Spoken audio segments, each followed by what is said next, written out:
নমস্কার বন্ধুরা, দেখো আজকে তোমাদের সাথে শেয়ার করব দুধ পুলি পিঠা।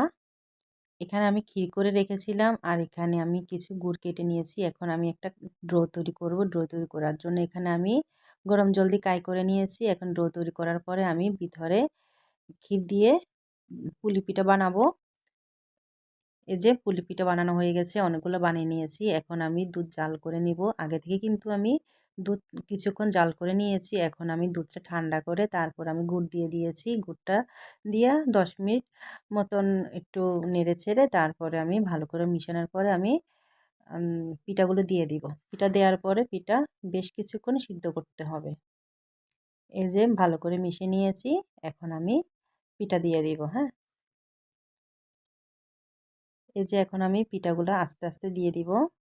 দেওয়ার পরে পিঠা 10 মিনিট রান্না করব, তাহলে দুধটা ঘন হয়ে যাবে আর পিঠাটাও সিদ্ধ হয়ে যাবে।